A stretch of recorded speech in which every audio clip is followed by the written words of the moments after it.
Today I'm going to show you how to make Fernet soda, not Fernet and soda, but Fernet soda. So basically an Amaro soda using the essential oils as flavorings to make a soda essence. Now, if you're not familiar with Fernet, it is an Italian Amaro, popular with Italians obviously, Argentinians, and bartenders. And that's where I learned to acquire the taste for this because of the bartender's handshake, and I've done many over the years. But as I mentioned, it's an acquired taste. Fernet's not for everybody, but the point of this video is to show you how vast this world of soda could be. Because let's face it, Pepsi and Coke have let us down. They're basically selling this the same thing for the last 75 years in a different package. This will actually show you how to make more interesting sodas that may appeal to, the adults in the room. Or if you're just looking for that Amaro flavor without the alcohol, this is for you.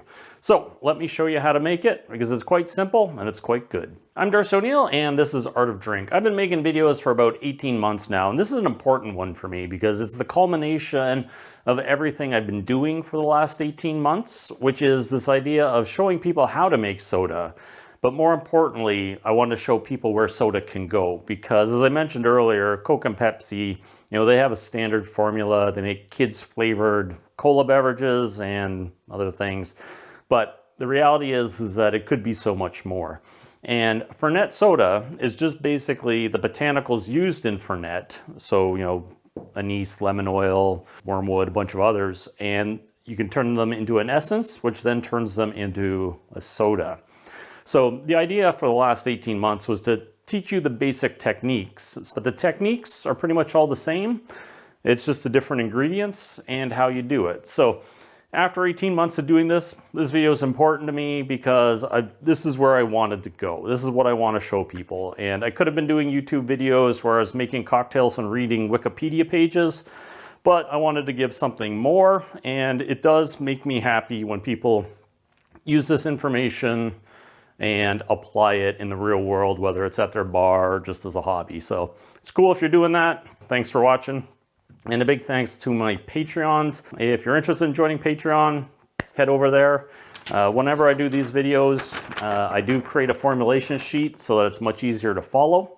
So it gives you all the ingredients and all of the equipment that you need and other details that I may miss in the video. So if you're interested in actually making this, check out the Patreon because these sheets do make it a little bit easier. But if you're just curious how Fernet's made, I can show you right now. So the first step is to get all of our botanical essential oils into the beaker. Now you can make one where you make an extract from the herbs, but that's a little different than making a soda. That's going to be more for making the liqueur.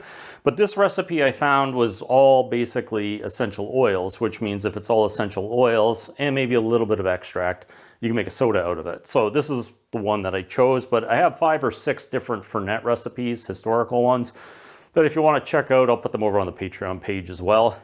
But it's really simple. We're just going to measure out all the ingredients one by one into this beaker. And the first step is to put in 2 mils of anise. The next one is angelica. Then we're going to add 1.5 mils of lemon oil, or 30 drops. And then 30 drops of coriander. Then wormwood. Then marjoram. And peppermint oil. You can use, there's multiple different types of peppermint, so you can get Japanese peppermint, crystallizes out, or you can get, this is just peppermint supreme. It's a combination. I find this one actually smells quite good. And then myrrh oil. And now you have to heat your myrrh up because it tends to solidify. So I just put in a little teapot with hot water in a beaker and typically keeps it fairly liquid for a bit. If not, just stick it in your pocket, it'll melt. You need 5 drops of this. For this next step, galangal was required and I wanted to add saffron. So it wasn't available as an oil, so I just made your standard extract, which is 100 mils of alcohol to 100 grams of substance. And I just did a ratio of 25% saffron to 75% galangal, so 75 grams of galangal, 25 grams of saffron, and yes, that's a lot. But this is American saffron. You can get it, it's a little cheaper than the imported stuff, and it should last a while. But it will make an extract for you that will last a fair while. we're just going to add a ml of this. And that's basically it for now. What you want to do is add a magnetic stir and get this started. And then you want to add 50 mils of the highest proof alcohol you can find. Again, 95% is going to work well. But if you can only find 50% vodka, then that's what you're going to have to use. We are going to dilute this with some water, but if you're doing just vodka method, don't add water after that. But if you can get Everclear or another high proof vodka, use that instead and it'll be fine. Even if your tincture or your essence comes out with a higher proof alcohol, that's not important. What you want is it to be reasonably clear. And as you can see, even adding the alcohol, this is actually fairly cloudy. So there is a step we have to do where we are going to add water. We're going to let this stir for 5 minutes. Longer is better, but 5 minutes is more than sufficient. And then we're going to add water, so 50 mils of water to this, and we're going to stir it for another 5 minutes. And then we're going to transfer it to a separatory funnel. Now, if you've been following my videos and you have purchased a percolator or a dropping funnel, the open mouth ones we would use here, you can use these. You don't need to buy one of these. I just have these because these are, you can shake in them. But the idea is you put this in, you're going to let it sit overnight. And the stuff that is not soluble in this is going to float to the top. And then what you're going to do is you're going to drain it until the stuff at the top gets to the bottom here. And then you're going to close the stopcock and separate it out. So there'll be a few mils of that left in your separatory funnel. Just dump it down the sink. You don't need it. You just want the relatively clear extract. That's where most of your flavor is going to come from, and it won't cause problems in the future. So again, let this stir for 5 minutes, and once that's done, we'll add some water. So now this has been stirring for 5 minutes, we're going to add our water, and you just want to add 50 mils. And if you wanted to use a larger beaker like this, you could. It will settle down once we take out the magnetic stir and turn off. It's just vortexing fairly hard, so the volume seems higher. But that will solve itself. It will fit into 120 ml bottles. So we're going to let that stir for another 5 minutes, and then what we're going to do is transfer it to the separatory funnel. So now that this is stirred for a good 10 minutes, we're just going to transfer this to our separatory funnel.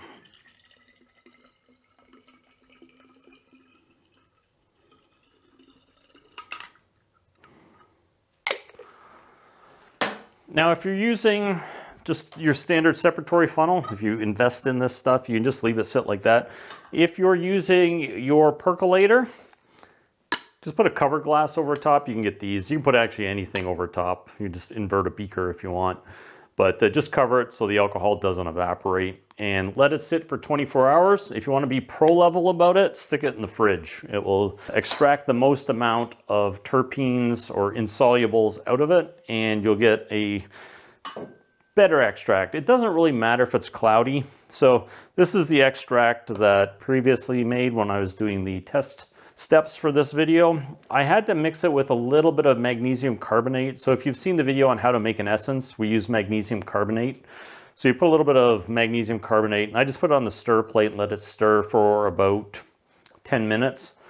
And then I use a filter funnel with the filter paper in it. And then I just pass it through that twice. So you don't change your filter. The magnesium carbonate will collect on the filter paper. You'll just take this out, you pour it into a beaker, put this back on, and then filter it a second time, and you'll get a very clear solution. If you don't separate the terpenes on this, you're going to end up with a layer of oil at the top. Considering you can make 800 drinks, 800 8-ounce glasses of soda with this amount of essence, it will last you a while. So the next step is we're going to basically make a syrup out of it. We're at the point, again, after 24 hours, you're ready to work with this. Now, you can use 1-to-1 simple syrup. I've made a test batch here with 1-to-1. It comes out quite reasonable. Anything more than 1-to-1 comes out a bit too sweet, at least for me. But you can also use, I just made a video on how to make a 0-calorie simple syrup using allulose and sucralose. So I'm going to try it in that to see if it helps. But we basically need 4 mils to 5 mils per liter. This is a 250 milliliter bottle, so we need a quarter of that. So 1 mil, maybe 1.5 mil max, but again, you can probably go to 2 mils, no problem, maybe even 3 mils, depending on your taste preference. And this is for 1 ounce of syrup per serving. If you doubled the amount into your syrup, so you put 5 mil, or let's say we put 2.5 mils into this amount of syrup, you'd have to use far less syrup and you get a much less sweet drink, which may be the goal. So if you don't want a lot of sugar, you add more of this and use less of it. So the idea is with most simple syrups is that you want to preserve. So 1-to-1 simple syrup acts like a preservative, that amount of sugar in it. Anything below, so if you use half a cup of sugar and 1 cup of water, that's going to still ferment unless you refrigerate it, and it will have a really short shelf life. There is a solution to that. I did a video on sodium benzoate and potassium sorbate, and when I was talking earlier about all these technique videos leading up to this point, this is it, is that there's all these techniques that we needed to learn before we make soda so that you can make safe soda. So if you're doing a diet formulation, the video for how to make a diet simple syrup uses this. And this will have a much longer shelf life. This is actually the simple syrup I made from that video. So, and it's just been sitting out here on the shelf. So it is lasting a while, but I'm basically going to add 1.5 mils because I like it a little bit stronger. Now, once you get that in, you can stir it with a stir rod on the plate, or you can just shake it. And you will need to shake this for a bit, or you don't have to continuously shake it, but what you do want to do is try to get it in solution. I suspect it will go in fine, but simple syrups, again, sugar does have it does help with getting things into solution. But this isn't actually too bad. There's still bubbles in there. I suspect it's gonna be a little bit cloudy, but we still have one more step to do, or 2 more steps actually. So now we need to add our gentian. Typically, you'd probably use 5 mils per liter of this. It's 1/4 of a liter.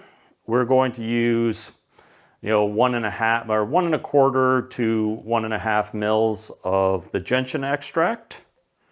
And then unless you like it more bitter, then you can use 2 or 3. But we're just going with kind of a mild level because it is a soda. But if you want more of that Amaro appeal, just keep upping your gentian. That will get you to the point where it's nice and bitter. And again, this is the whole point of making soda. You can do whatever you want with this. For this step, you can make caramel syrup. I make a fairly dark one. But for this, we really want to go ultra dark, so you can make it and just cook it until the smoking's done. But in the kitchen, I find if I'm making caramel syrup for coloring, all that smoke and steam tends to be a bit much. Occasionally sets off the fire or the smoke detectors. You can just buy this for a couple dollars. So the idea with this is we're just going to add just enough to color this a very dark color. Again, you don't have to measure this per se. You just want to get it in there.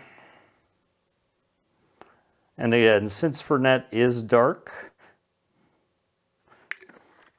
and the one thing about caramel coloring is that it will help emulsify those oils and keep them in solution. So there you have your Fernet syrup, and it's ready for testing. So that's your Fernet syrup, and it is quite dark. It's, pitch. But we should make a test drink with it, and that is fairly simple to do. I do like to add a little bit of acid, usually a couple dashes of acid phosphate. You use citric acid solution or anything that you have that's acidic. I wouldn't recommend lime, but maybe it'll work, but I've never thought lime and Fernet would go together. Leave a little room if you've just made this fresh. It will settle down, but when you do a solid serve, sometimes it will foam up. So 1 ounce.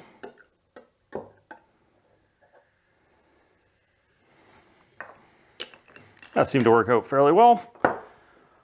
And that is your Fernet soda. You can give it a stir. I find if you're, most of these thin, non-simple syrups, so it's the low-calorie or zero-calorie sweetener, they actually mix fine. I don't think you actually need to stir them, but you can if you want. The whole idea with this is to try to keep the carbonation as strong as possible, and this is the best way to do it. Always keep your soda water ice cold, your ingredients ice cold too, and you'll get maximum carbonation. Yeah, it's interesting. The finish has more of the Fernet. When you first start drinking it, you get the sweetness, and at the end you get a little bit of the bitterness. I would probably up the gentian for my personal tastes, but you get a little bit of bitterness on the background. What you might be missing is some astringency. So obviously this is an extract, and when you extract stuff, you get all of the astringent compounds. If you've watched the video on how to make the zero-calorie sweetener, we talked a little bit about citrus wood tannins. These are probably something that will help. So adding just a few drops of them is going to give you some of that astringency that you find in your standard Fernet.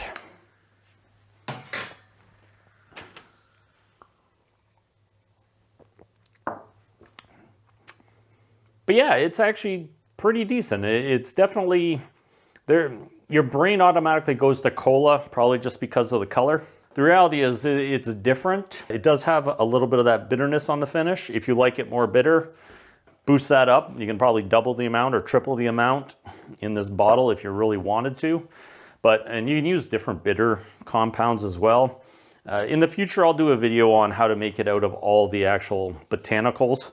So, you would need stuff like this, like rhubarb or angelica.